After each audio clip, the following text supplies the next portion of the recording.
Assalamualaikum warahmatullahi wabarakatuh. Alhamdulillahirabbil alamin. Assalatu wassalamu ala asrofil anbiya'i wal mursalin wa ala alihi wa sahbihi rasulillahi ajmain. Amma ba'du. Puji syukur kita hanturkan atas kehadirat Allah Subhanahu wa taala.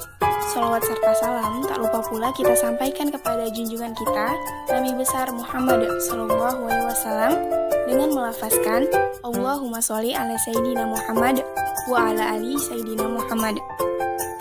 Halo semuanya, perkenalkan nama saya Ertiani Safitri dengan NIM 12011222639. Saya berasal dari kelas 4A Prodi Pendidikan Bahasa Indonesia Fakultas Tarbiyah dan Keguruan Universitas Islam Negeri Sultan Syarif Qasim Riau. Baiklah, pada kesempatan kali ini kita akan membahas tentang bahasa Pidgin dan Creole. Pembahasan pertama adalah pengertian bahasa Pidgin. Bahasa Pidgin adalah sebuah bentuk bahasa kontak yang digunakan oleh orang-orang dengan latar belakang bahasa yang berbeda-beda. Sebuah bahasa Pidgin biasanya memiliki tata bahasa yang sangat sederhana dengan kosakata dari bahasa yang berbeda-beda. Sebuah Pidgin tidak memiliki penutur bahasa ibu. Jika memiliki penutur asli, maka bahasa ini disebut dengan bahasa Creole. Pembahasan selanjutnya adalah pengertian bahasa Creole.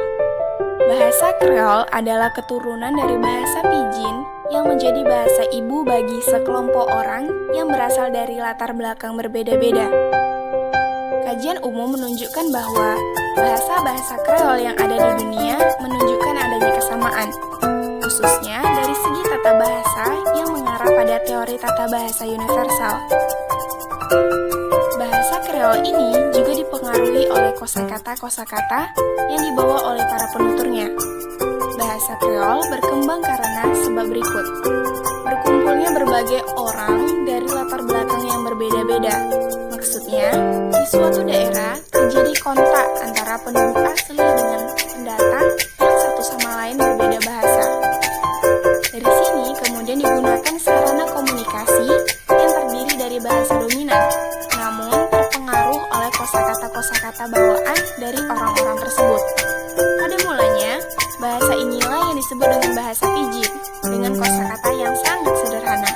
Namun, ketika mengalami proses kreolisasi, kata bahasanya mengalami perkembangan sehingga menjadi bahasa yang stabil dan terpisah dari bahasa induknya.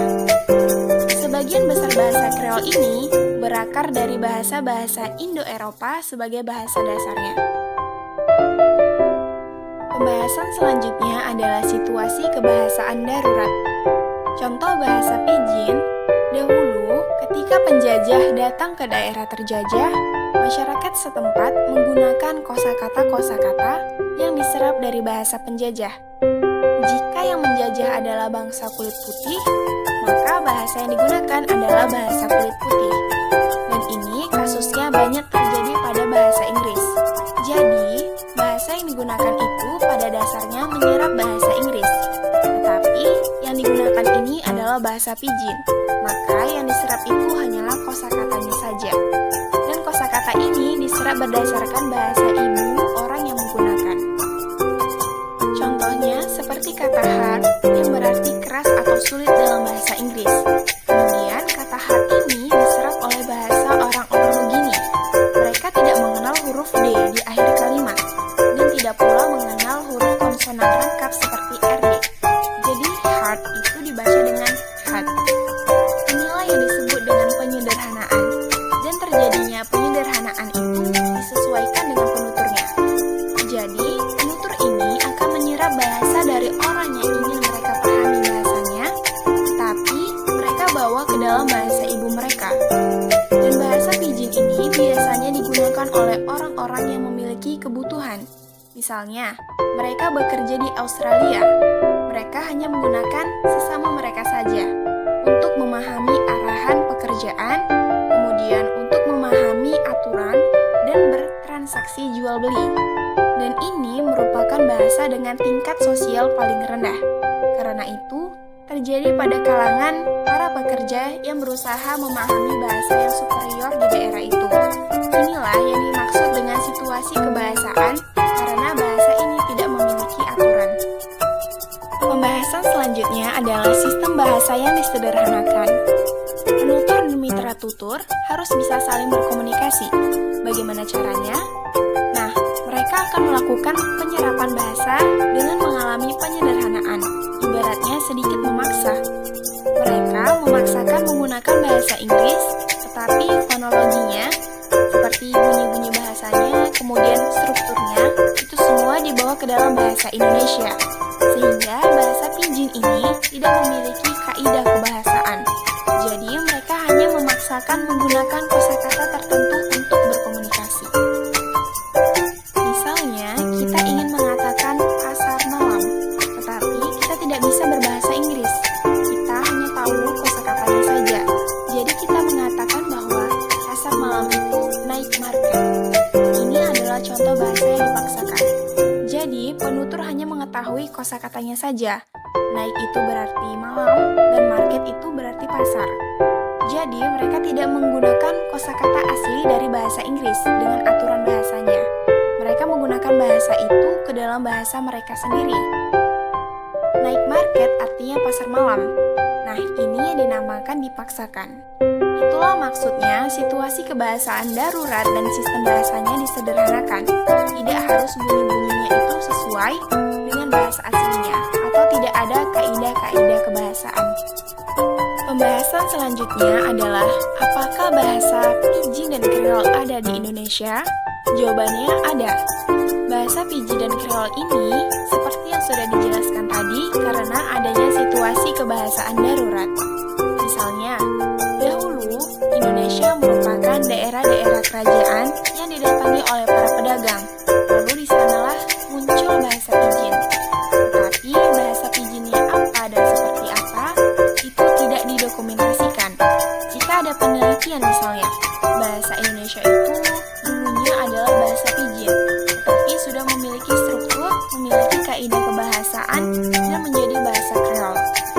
Pembahasan selanjutnya, mengapa bahasa Kreol ini dikatakan memandang status sosial, dan apa yang menyebabkan bahasa Pidgin ini bisa menjadi bahasa Kreol? Jika Pidgin ini merupakan bahasa pasar atau bahasa pedagang, pekerja, dan muncul karena ada situasi tertentu dan tidak memiliki kaidah. Ketika bahasa Pidgin ini terus-menerus digunakan oleh anak keturunan, ini bisa menjadi bahasa Kreol. Mengapa demikian? Misalnya, jika para pekerja dari negara lain ini pulang ke daerah asal, dan di sana banyak masyarakat yang memandang bahwa mereka itu butuh bisa berkomunikasi dengan para penjajah. Dan jika mereka ingin mencari pekerjaan dan pergi ke bangsa-bangsa negara Eropa, Australia, dan Amerika, mereka bisa berkomunikasi. Ini bisa muncul bahasa Kreol ketika misalnya generasi pertama yang menggunakan bahasa Pidgin itu pulang dengan membawa bahasa yang mereka gunakan tadi. Atau misalnya daerah penjajahan, bahasa itu terus-menerus digunakan untuk dapat terus berkomunikasi dengan bangsa asing untuk perdagangan dan lain sebagainya.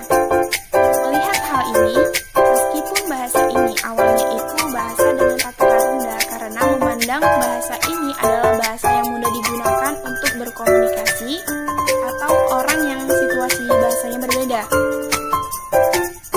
maka banyak orang akhirnya mempelajari bahasa Pidgin ini. Sampai misalnya generasi pertama, orang tuanya para pekerja atau para buruh zaman penjajahan yang menggunakan bahasa Pidgin, dan anaknya pun diajarkan bahasa ini. Tetapi karena keperluan si anak ini tadi ingin bergaul dengan masyarakat, ingin bekerja juga setelah besar, maka mereka butuh kemampuan untuk berkomunikasi dengan orang yang berbeda bahasanya dengan mereka. Sehingga mereka juga mempelajari bahasa Pidgin.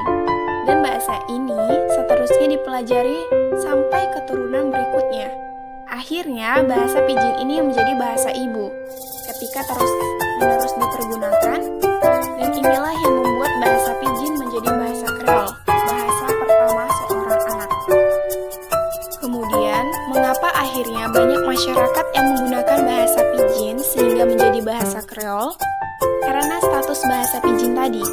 Pengukuhan bahasa Kreol ini dengan memandang status sosial, karena status sosial bahasa Pidgin yang digunakan ini lebih bisa mengukuhkan mereka dibanding mereka mempertahankan bahasa ibu.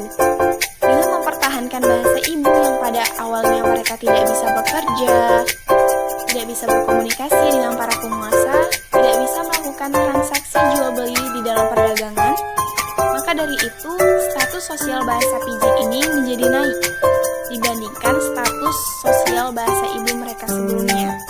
Sehingga akhirnya bahasa Pidgin ini diwariskan dan menjadi bahasa Kreol.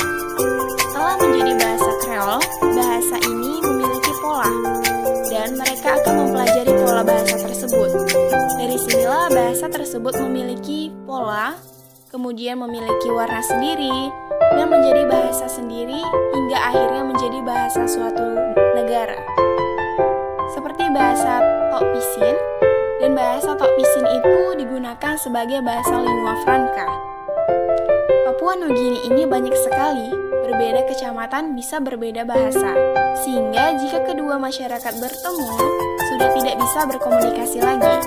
Bahasa lingua franca itulah yang menjadi jembatan bagi masyarakat untuk berkomunikasi.